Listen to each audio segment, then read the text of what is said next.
আজি প্ৰাণ জুৰি যোৱা বেলৰ চৰবতৰ ৰেচিপি লৈ আপোনালোকৰ মাজলৈ আহিছোঁ। গৰমৰ দিনত আমাৰ ডাঠ বস্তু খোৱাতকৈ একেবাৰে হালকা কিবা খাব মন যায়।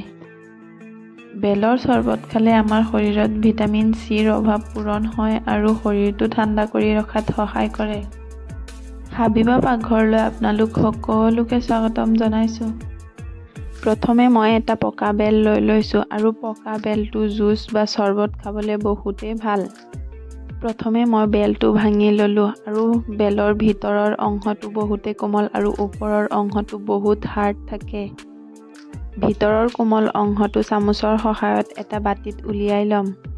এই বেলৰ চৰবতে আমাৰ পেটৰ বিভিন্ন সমস্যা দূৰ কৰি পাচনত সহায় কৰে আৰু বেলত থকা এন্টিঅক্সিডেণ্টে আমাৰ ছাল উজ্জ্বল আৰু সুস্থ কৰাত সহায় কৰে। আৰু লগতে লৈ ল'ম এটা নেমু। নেমুৱে আমাৰ শৰীৰত বহুতো উপকাৰ কৰে। নেমু আৰু বেলৰ প্ৰায় একেইটাই গুণ পোৱা যায়। এইফালে মই নেমুৰ ৰসখিনি উলিয়াই ল'ম।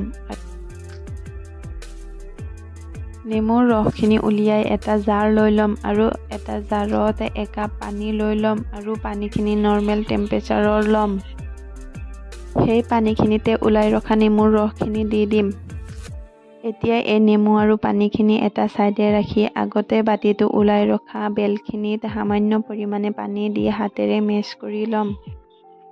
আপোনালোকে অলপ বেছিকৈ বনাব পাৰে আৰু বেছিকৈ বনাই ফ্ৰিজত ষ্ট'ৰ কৰিও ৰাখিব পাৰে। মই অলপ কমকৈ বনাইছিলোঁ।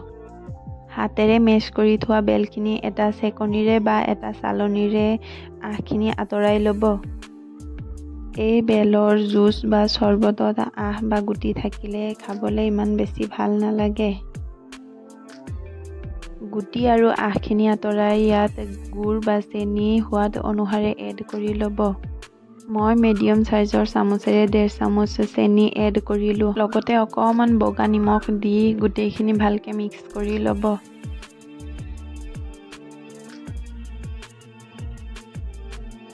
চেনি আৰু নিমখখিনি চৰবতত মিহলাই ইয়াতে সামান্য পৰিমাণে ক'লা নিমখ দি দিম।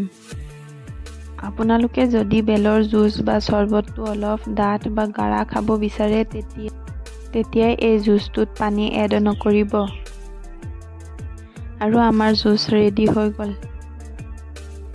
এতিয়া এই জুচ বা চৰবতটোত কেইপিচমান আইচ বা বৰফৰ টুকুৰা এড কৰি আপোনালোকে ছাৰ্ভ কৰিব পাৰে।